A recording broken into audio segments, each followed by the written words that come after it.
यहाँ गाइस कैसे हैं आप सब। ये वो कोड है जो हमने पिछली वीडियो के अंदर लिखा था। इस कोड के अंदर आप देख सकते हैं कि हमने डाटाबेस के अंदर एक डाटाबेस क्रिएट किया, फाइल क्रिएट की माई डाटाबेस के नाम से। और उसके बाद हमने एक सीरियलाइज वाले फंक्शन से एक टेबल क्रिएट किया। आप देख सकते हैं क्रिएट टेबल, यानी कि क्रिएट टेबल की क्वेरी रन की और हमने एक टेबल को क्रिएट किया। आज हम इसके आगे डाटाबेस के अंदर डाटा को एंटर करके देखेंगे। तो उसके लिए हम क्या करेंगे, एक फंक्शन हम क्रिएट करेंगे, FUNCTION फंक्शन। फंक्शन का नाम क्या है, insert data, INSERT insert data. और इसके अंदर हम डाटा को इंसर्ट करेंगे। ये फंक्शन हमने क्रिएट किया है। फंक्शन को हम एक दफ़ा कॉल भी करेंगे और इस फंक्शन के अंदर अभी हम आके लॉजिक लिखेंगे। लॉजिक क्या है कि हम यूज़र से लेंगे एक नेम और यूज़र से हम लेंगे एज। अगर हम देखें इस डाटाबेस का स्ट्रक्चर तो आप देख सकते हैं एक हमारे पास आईडी है जो कि ऑटो इंक्रीमेंट यानी कि खुद ही ऐड होनी है। एक हमारे पास नेम है जो कि हमने प्रोवाइड करना है। एक एज है जो हमने प्रोवाइड करनी है। तो हम इस फंक्शन के अंदर नेम और एज लेंगे यूज़र से और उसके बाद उस डाटाबेस के अंदर एंटर कर देंगे। मैसेज भी हम इसी के अंदर दिखाएंगे कि हमारे पास डाटाबेस के अंदर डाटा एंटर हो चुका है।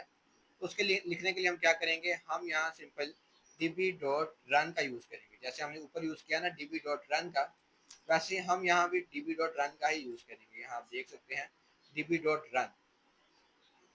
हम यहाँ भी db.run लिखेंगे और इसके अंदर हम क्वेरी लिखेंगे। क्वेरी क्या है, डाटा को हमने डाटाबेस के अंदर एंटर करना है। उसके लिए हम क्या करेंगे, इंसर्ट वाली क्वेरी यूज़ करेंगे, कैप्स लॉक ऑन कर लेंगे, इंसर्ट इनटू हम लिखेंगे। उसके बाद टेबल का नाम STUDENT स्टूडेंट। क्या पास करना है, हमने सिर्फ नेम और एज हमने प्रोवाइड करनी है। ठीक है, स्टूडेंट की नेम और एज हम प्रोवाइड कर रहे हैं। और वैल्यूज़ क्या है उसकी, वैल्यूज़ हमारे पास दो क्वेश्चन मार्क हम लगा देंगे। क्वेश्चन मार्क हम क्यों लगाते हैं, क्योंकि क्वेश्चन मार्क के बाद हम इसके बाद एक अलग पैरामीटर के अंदर एरे के अंदर नेम और एज प्रोवाइड कर देंगे। ये हमारे पास एक इजी मेथड है इसको समझने का, कि हम यहाँ दो क्वेश्चन मार्क लगाएंगे और अगले पैरामीटर के अंदर एरे के अंदर जितने वैल्यूज़ हैं वो हम प्रोवाइड कर देंगे। अगर हमारे पास यहाँ 3 पैरामीटर होते तो हम आगे 3 लगाते, वरना हमारे पास क्वेरी के अंदर एक एरर आ जाता। ठीक है, ये हमारे पास एक क्वेरी हमने लिखी है, पहला पैरामीटर क्वेरी का, दूसरा पैरामीटर क्वेरी के अंदर जो हमने वैल्यूज प्रोवाइड करने हैं उसका, तीसरा पैरामीटर क्या है, वही हमारे पास एक कॉल बैक है जिसके अंदर अगर एरर आया तो एरर को हम लॉक करवा देंगे, नहीं तो हमारे पास लिखा आएगा डाटा इंसर्टेड सक्सेसफुल। ठीक है, ये हमारे पास इंसर्शन डाटा का एक हमने क्रिएट किया। हम इसका डाटा को ऐड करेंगे। पहला डाटा हम ऐड करेंगे, नाम है हमारे पास मोइस और एज है हमारे पास 20। वैसे मेरी एज 16 है, 17 18 कर लो यार। 18 है मेरी एज, तो मैं 18 लिखूंगा और उसके बाद इसको मैं रन करूँगा। कोड को मैंने रन किया। एक हमारे पास एरर आ रहा है। एरर क्या है कि हमारे पास वैल्यू के करीब एरर आ रहा है। बेसिकली वैल्यू नहीं वैल्यूज़ होता है और इसको हम लिखेंगे VLUES वैल्यूज़। तो ज़्यादा वैल्यूज़ ज़्यादा होती हैं, इसलिए हमारे पास कीवर्ड ही वैल्यूज़ का है। अब इसको हम दोबारा रन करेंगे। डाटा इंसर्टेड सक्सेसफुल, डाटा हमारे पास एंटर हो चुका है। डाटाबेस के अंदर गए, यानी कि SQLite सर्वर के अंदर गए, रीलोड किया और देख सकते हैं डाटा मेरे पास जो है वो ऐड हो चुका है। ये हमारे पास हमने जो ऐड किया है डाटा, और आईडी खुद ही जनरेट हुई है, आपको पता है। यहाँ हमने लिखा था ऑटो इंक्रीमेंट के साथ प्राइमरी की है। ऑटो इंक्रीमेंट के साथ खुद ही ऐड होती जाएगी, बार बार खुद ही ऐड करता जाएगा। जैसे कि अब मैं अगर नाम चेंज करता हूँ, नाम मैं यहाँ लिख देता हूँ अहमद, AHMAD अहमद, AHMAD, और एज सी कर देता हूँ 28। और अब इस कोड को मैं रन करता हूँ तो हमारे पास आप देख सकते हैं कि रिफ्रेश किया और दूसरा पैरामीटर भी आ चुका है और आईडी क्या है 2। यानी कि ऑटो इंक्रीमेंट के साथ ये डाटा को ऐड करी जा रहा है, करी जा रहा है।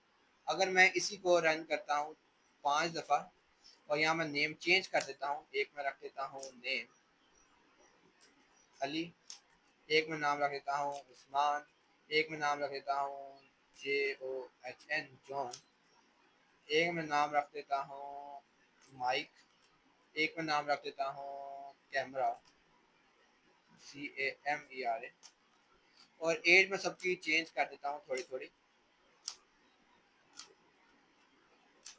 अब मैं इस कोड को दोबारा रन करता हूँ तो आप देख सकते हैं डाटा इंसर्टेड सक्सेसफुली 5 दफ़ा लिखा आया।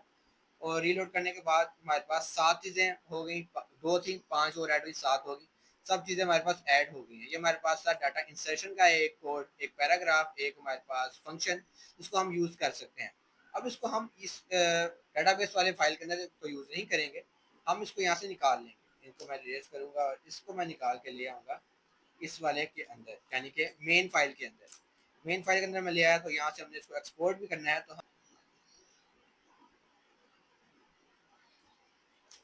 एक्सपोर्ट डिफॉल्ट, और आगे हम प्रोवाइड कर देंगे अपना फंक्शन जो कि है इंसर्ट डाटा का। और अब उसको हम इंपोर्ट करेंगे इसी तरह, और रन करके देखते हैं क्या ये वर्क कर रहा है या नहीं। अभी भी नहीं कर रहा काम। तो हमारे पास कह रहा है does not provide an export name as, क्यों नहीं कर रहा ये। हाँ, तो अभी हमारे पास इंपोर्ट करके आ चुका है, और डाटा इंसर्टेड सक्सेसफुली भी लिखा हुआ आ चुका है। अब हम जाएंगे डाटाबेस के अंदर, इसको एक बार रीलोड करेंगे तो परफ्यूम 108 वाली एज वाली भी ऐड हो चुकी है। तो हमारे पास ये बेसिक स्ट्रक्चर था, किस तरह से हम इंपोर्ट कर डाटा को इंसर्ट कर सकते हैं। आने वाली वीडियो के अंदर हम डाटा को निकालना सीखेंगे कि हम सारा डाटा किस तरह से निकाल सकते हैं। छोटी सी वीडियो होगी, एक बार जरूर चेकआउट जरूर करना। मिलते हैं आपसे नेक्स्ट वीडियो के अंदर।